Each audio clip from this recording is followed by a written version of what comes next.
So I think by having the relationship, setting guidelines in advance, and then when you do run into a problem, having a mechanism to kind of call time out and get everybody on the same page really goes a long way in avoiding conflicts, or at least being able to resolve them when they do show up.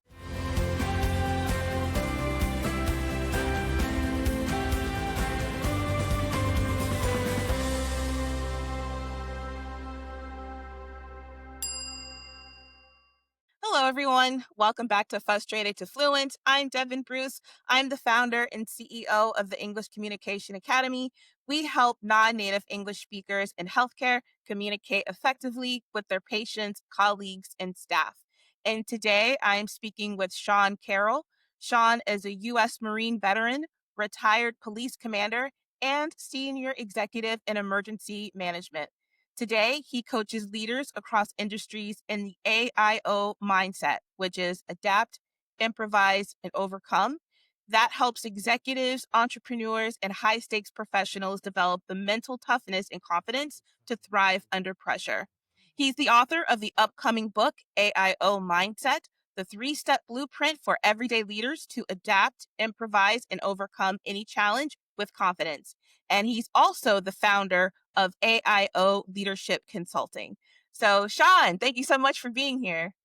Great, Devin. It's a pleasure to be here, and I look forward to having this conversation with you and your audience. So thank you for having me. Yeah, thank you for being here. I appreciate that because the people that we work with, they are pretty much all in leadership positions, whether it's a doctor leading their staff all the way to C-suites leading global teams. So we have a very wide range of people that we serve, and there is a different kind of issue when it comes to being a non-native English speaker in leadership.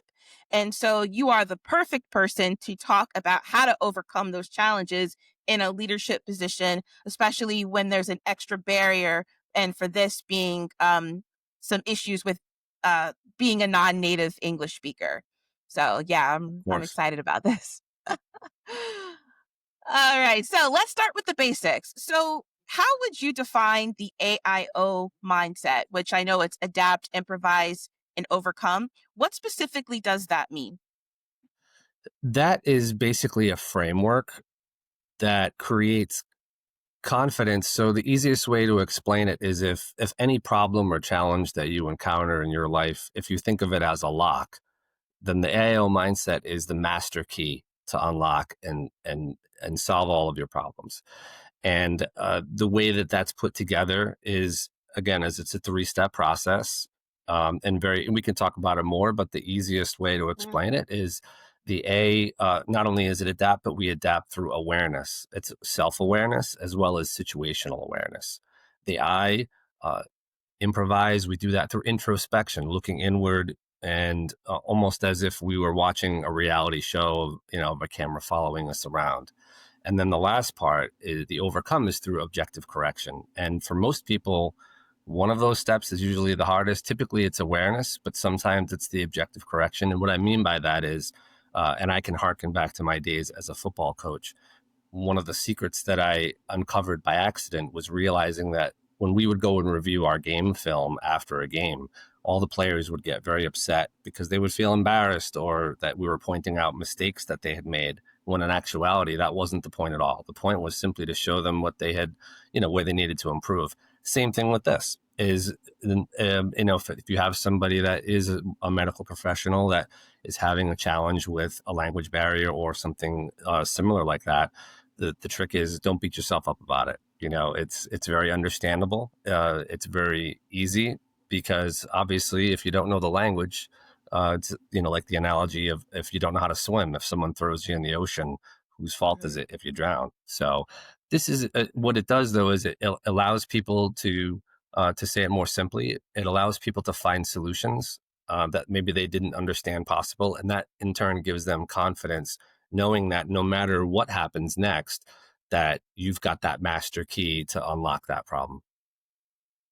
That sounds really fascinating. And it also sounds like it's very productive and also extremely efficient because I like your analogy of having the right key. I actually did something similar when I was an English coach. When I first started my business in 2020, I was an English coach and I had a 10-week program that I specifically worked with doctors. And part of my marketing was I have the key because there's all these different ways that you can fix your problem. But when you have the right key with the right lock, it changes things rather quickly because the people that we serve, they're all fluent. So we don't teach them English. They don't need grammar. There's other things that they need. So it sounds like this is very effective when it comes to solving the problem quickly. And that's really the best part. And when I'm sure when people heard my introduction, they're like, okay, where's the connection here to this audience? But the irony is I'm also a husband, a father. As I referenced, I've been a football coach, and this blueprint or this mindset is applicable to anything, any aspect of life. So even when I reference AIO leadership, leadership could be a single mom. It could be, leading yourself in Mhm, some type mhm. of pursuit, professionally or personal. So that's the beauty of it is, and that's where it really originated from, was just again through the introspection of me analyzing every time that I ran into a problem, how did I get through that problem? And more importantly, once I found myself in leadership roles, was what can I do to teach the people that are leaders with me now, that I'm assigned to train, that I'm responsible for? I want to make them better. And was kind of a product of that. And I found that it was really applicable to any part of our lives, any career, any aspect of Awesome. our daily routine. Awesome. I love that. Now, for multilingual professionals like the people listening, there's a lot of pressure for them to speak perfectly or don't make any mistakes when it comes to their English because that is a barrier. Now, how does this AO mindset apply to communication confidence? That's a great question. The easiest way that I would explain it is get comfortable with the concept that it's better to make a connection than to have perfection.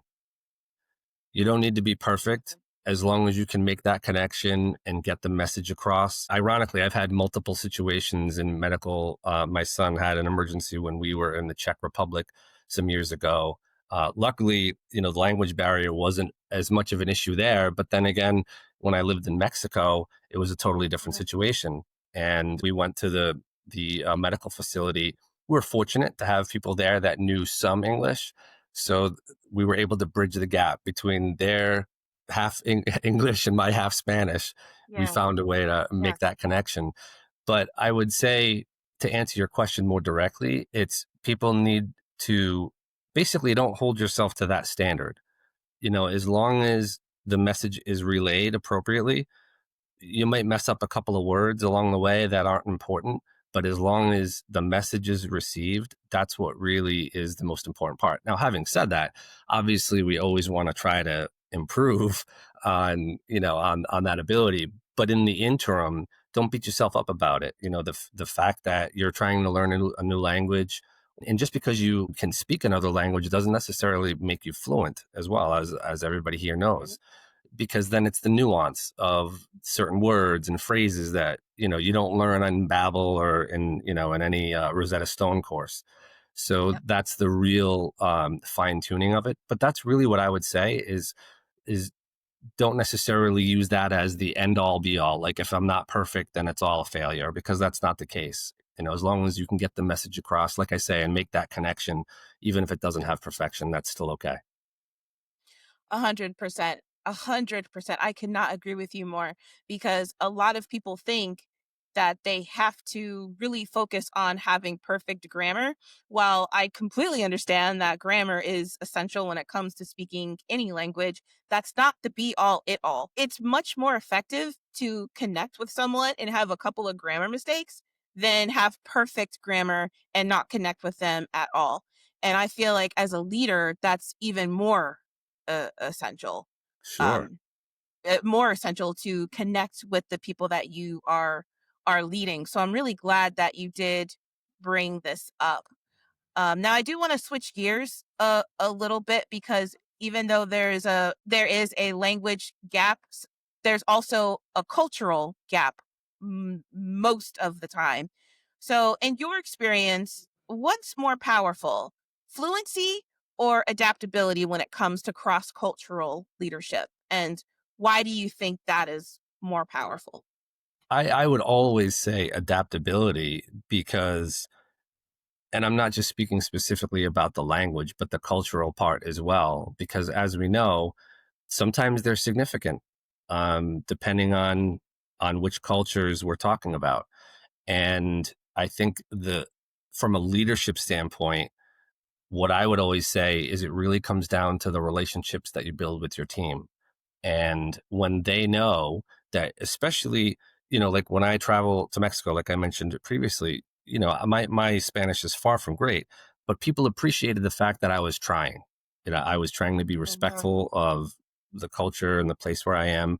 And they really seem to embrace that. And I would say the same would go in the workplace. If people understand that you're actively trying to at least meet them halfway, that's worth a lot because it shows that you're making an effort. And when you combine that with having a personal relationship with that individual, then they truly know that you care. And even if it's imperfect, you can still find a way to bridge that gap and bring it all together. Yeah, you're absolutely right. And again, I agree with you. When you show that you are making an effort, that can make such a huge difference. Because just being honest here, we have worked with some people when they go to another country, they don't try to adapt in some way. And that has caused them so many problems because you have to do some sort of assimilation depending on where you are going. Some people think that they have to deny who they are or they have to get rid of their culture. Absolutely not. Absolutely not. It's just about adapting to your new environment. That is so important when you are in a leadership position like And, this. and like the quote says, people don't care how much you know until they know how much you care. So Yes. right? And like I Yes. said, I think everybody does the same, and I can speak for myself as well. When I encounter someone that clearly English is not their first language, if they're making an attempt, I appreciate that. And it makes it Mhm. easier for me to help bridge that gap because it's not, especially if you're in a leadership position, right? Because then you don't want it to feel like you have to come to me. I can at least meet you halfway and try to bridge that gap. And I think that goes a long way instead of it all being on the other person, you're taking responsibility for that of having effective communication. No, I think that goes a long way. Yeah, I agree. I couldn't agree with you more on that. Now, having said that, what advice would you give to global teams navigating cultural misunderstandings or communication breakdowns? I think the first thing that I would say, and forgive me if I'm repeating some of these things, but that's how important they are. The first thing is to make a personal connection. If you're working with a team, and I say that because in the last few years, that has gotten a lot more challenging, particularly as we're not always necessarily face to face anymore. So even like this, that we're talking Yeah. virtually. So I think it goes a long way to get to know your team, understand their motivation, understand their personality, what they're trying to get out of uh, the job or what they're aspiring to next. And when people know that you're taking an interest in them, you're listening to what they're saying, and you're showing an interest not only in their development but in their future. I think that goes a real long way. And when it comes to the actual communication part, it's really important to set up guidelines so that if there is clearly some type of a miscommunication, that there's a process of we can call timeout or whatever suits that team's needs, where they can kind of, before we start going off the rails here, let's call timeout and let's get back on an even keel. So that was the first part. The second part is when you recognize that there's an issue, and the third part is actually resolving that issue. Again, it all comes back to having the relationship. And I think the most important part for the third element is not assuming ill will. That if somebody says something that comes off the wrong way, is give them the benefit of the doubt that they probably didn't mean it the way that you heard it. Um, but also, that's when we come to communication, not to start throwing facts around, but we know that over 90% of communication is nonverbal. So our Mhm. tone, our facial expression, and you know what I mean, even across a language, you can tell if I'm happy, mad, sad, frustrated just by my affect and the way that I present myself. So I think by having the relationship, setting guidelines in advance, and then when you do run into a problem, having a mechanism to kind of call time out and get everybody on the same page really goes a long way in avoiding conflicts or at least being able to resolve them when they do show up. Yeah, and it seems like just having this conversation with you when you're talking about the AO mindset, it seems like at the foundation, having the connection with your team or the person, it seems to be very foundational in regards to how this mindset works. Is that a correct assumption? Absolutely, and if I could take it a little bit further, with it, Yeah, because I please. know I always try to use actionable examples that people can take with them, because if I'm listening to that, I'm saying, "Okay, that's great, but how do I do that?" And Yeah. in a practical sense, the way that I have had amazing success, and it's not because I'm smart, I've just studied smarter people than me, is, and it may sound a little funny, is by eating with them, by having a meal, going out to dinner. Hmm. There's there's a great story about Greg Popovich, who's the head coach of the San Antonio Spurs basketball team, and that's really the foundation of his leadership. Is everywhere he goes, they sit, they talk, but again, it all goes back to that person feeling valued. They feel heard. They feel like you're listening to me. Now, having said that, you do have to pay attention, So Right. when that person says, "Oh," they start talking about one of their kids, and they have a son that plays baseball, you don't want to see them in a week and say, "How is your daughter dancing?" Like you got to kind of keep that stuff Yeah. together. But because again, then they start thinking, "Is he really paying attention?" But that's really the easiest way. And it doesn't mean it has to be a big deal. It could be having a coffee. It could be grabbing lunch or something small or, that type of thing. But again, in that moment, phone is away, direct Hmm. attention is being given, and be sincere, and also don't be afraid to share. I'm not saying you need to tell them your deepest darkest secrets, but if you're asking them about their family, you can certainly talk about yours and that type of thing, because you're a human being. And I think sometimes people Yeah. in leadership positions feel that they have to be on this super high pedestal, and that they can't have any flaws. I mean, that's ridiculous. We're all human beings. The trick is not trying to ignore them, but owning them, honoring them. And when you do that, it not only does it make it take those things away, it actually does the opposite. It empowers you, because now that person hears you say, "I know I'm not perfect." They're showing some humility. They're showing a level of concern about their team, because, again, as much as I hate to say it, we compare our current experience to our past. And I think, unfortunately, Hmm. we've all worked for that bad boss, and we've all worked for that person that didn't even remember your name, much less, Hmm. anything about you. And, we all know how that makes you feel. So that would be my best advice, is in some way, either try to find a way to get that person one on one, or if possible, particularly in a group, because that also helps the group dynamic. When people start sharing amongst each other, then they start caring about each other, because they understand where their background, and like I say, that's where it's an opportunity to explain, these are the things that are important to me. These are the cultural norms that I deal with, or religious norms, or whatever might be different about them.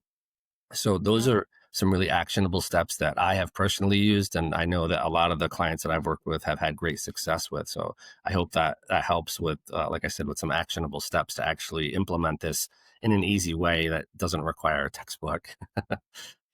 Yeah, it's this is reminding me of a CEO that I used to work with. So a few years ago, I did some consulting and I helped international CEOs with their English so that way they could do business with American companies. And this one particular CEO, I'll never forget him. It was so obvious that he was such a highly revered boss because of the way he humanized the leadership team. And so what he did was he would go on meals with his team all the time. And then that helped establish a rapport. And so when there was an issue, he would always say that they felt comfortable talking to him about what was going on. And because they saw each other as human and not necessarily him as like the CEO, obviously that line was there, but I agree with you. Something about food or a meal, it humanizes people, and that humanizing, if that's a word, that the way that it helps people realize that you're not as different as you may think. Sure. And that's a Yes, and common that was just bond. so It's helpful. a common bond because if you Yeah. think about it, right, every celebration in our lives involves weddings, birthdays, cake. It involves, holidays. It's going dinner. Um, it's just in our DNA. So when you Mhm. combine that with the power of letting people know that you care about them, it's a really powerful combination and is really amazing how much of a gap that can bridge. And again, I can speak from my own experience because I've had both. I've had that boss that didn't even remember my name, and then I've had the other one who has 500 employees and sees me a year later, but remembers, oh, hey, how did your daughter do in that dance recital? That's a Mhm. powerful thing, to feel appreciated and even just seen and heard in many situations. So I agree with you. I love it. Love it, love it. Now, finally, if a listener were to take just one step today towards building their AO mindset, what would you recommend? I would recommend two things. The first one is just keep that awareness, that self awareness, and situational awareness. And what I mean by that is, if you can imagine like a camera kind of watching you having your interaction with somebody else, just being aware of the impact that you're having. Or in a particular case like this, if we're talking about communicating, body language cues tell us a lot of whether somebody is actually comprehending what we're saying and receiving the message that we're trying to deliver. So being responsive to that is not only understanding how you're coming across and how you're presenting, because, let's be plain, and most stereotypes of people in the medical profession is they're very cold and clinical and just the Mhm, facts and mhm, that type of thing. So when you see someone that has a bedside manner, that when they walk in the room, they're not staring at the clipboard, they look you in the eye and say, hey, how are you today? Like, and have a moment of just human interaction before you just blast right into it, and because as mhm, much as there are TV shows about some great doctors that, you know, it's almost like a novelty of like you're great at what you do, but you're very brutal in how you deliver the message, and I don't think we should, it doesn't have to be that way. So I would say having that awareness of knowing when you're not coming across the right way, or when you're not communicating effectively. And then the second part is having that objective correction. Don't beat yourself up. Just once you realize that it's going on, say, okay, this is what I'm going to do. I'm going to fix this. I can do better than that. And it's easier said than done. That's for sure. It's a skill because we all have a lot of pride, and it's learning how to manage the ego and pride because those are valuable things that are great, but too much in certain situations can be detrimental, just like this. So, don't beat yourself up. Again, if people know that you care about them, that you're trying to bridge the gap, you're trying to improve, and it might be as simple as using, an app, just to learn a little bit more of some of the keywords or whatever might be too. So there are really a lot of simple, easy ways, using the awareness and that objective correction, that you can really make a lot of huge amount of impact very quickly, in a very meaningful way. great.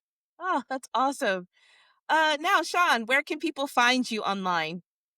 They can find me all over. I'm mostly on LinkedIn, Sean M. Carroll, and there is another Sean M. Carroll that is a literally a rocket scientist. That is not me. So you could find me there. Again, it's Sean M. Carroll or at AIOleadership.com. There's a way to contact me as well. My email address is sc at AIOleadership.com as well. Thank you. And those links are in the description box below. So you can always reach out to him. And if you are a non native English speaker in healthcare and you really need some help, please join our free community. Our team of experts are standing by to help you. The link for that is in the description box as well. So, Sean, thank you so much for coming on. This was a really great conversation It when it really comes was. to mindset and leadership and how to humanize this whole thing as a non native English speaker. So thank you so much. Sure, this is great. It was really a lot of fun, and I'm really happy that I hope this in some way helps everybody out there who's listening. Thank you. And thank you for listening in, and I'll see you next time. Take care.